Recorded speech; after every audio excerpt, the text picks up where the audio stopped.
Prabowo sindir vonis ringan untuk koruptor dorong hukuman 50 tahun untuk kasus besar. Presiden Prabowo Subianto kembali menyuarakan keprihatinannya terhadap vonis ringan yang dijatuhkan kepada koruptor yang merugikan negara hingga ratusan triliun rupiah. Dalam pidatonya di acara Musyawarah Perencanaan Pembangunan Nasional Musrenbangnas RPJMN 2025-2029 di Jakarta, Prabowo mengkritik hakim yang memberikan hukuman ringan kepada terdakwa kasus korupsi besar.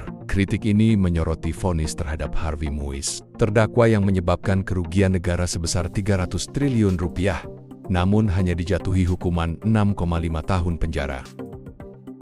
Vonis ringan yang membuat publik geram. Prabowo mengungkapkan bahwa masyarakat luas, terutama rakyat kecil, memahami ketidakadilan vonis yang dinilai terlalu ringan untuk kasus sebesar itu. Ia juga menyinggung kemungkinan kenyamanan yang dinikmati narapidana di dalam penjara, seperti fasilitas AC, kulkas, dan televisi. Menurutnya, hal ini semakin memperburuk citra penegakan hukum di Indonesia. Rakyat di pinggir jalan pun mengerti, rampok ratusan triliun. Vonisnya hanya sekian tahun. Jangan-jangan di penjara pakai AC, punya kulkas, pakai TV, ujar Prabowo. Ajakan untuk naik banding dan hukuman berat. Dalam kesempatan tersebut, Prabowo secara tegas meminta Jaksa Agung Shirin Burhanuddin untuk mengajukan banding atas vonis Harvey Muiz. Ia mengusulkan agar vonis untuk kasus sebesar ini mencapai 50 tahun penjara.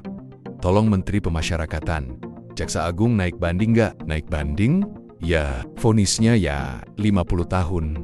Begitu kira-kira, tegasnya. Prabowo menekankan bahwa kerugian negara yang mencapai ratusan triliun harus ditindak dengan hukuman yang setimpal. Hal ini menurutnya penting untuk menunjukkan keseriusan pemerintah dalam memberantas korupsi. Konteks kasus Harvey Muiz. Kasus Harvey Muiz berkaitan dengan penyalahgunaan izin usaha pengelolaan area PT Timah Persero Tbk yang menyebabkan kerugian negara hingga 300 triliun rupiah. Harvey dijatuhi hukuman 6,5 tahun penjara dan denda 1 miliar rupiah yang jika tidak dibayar akan diganti dengan kurungan 6 bulan. Putusan ini menimbulkan kekecewaan publik yang merasa hukuman tersebut tidak setimpal dengan besarnya kerugian negara.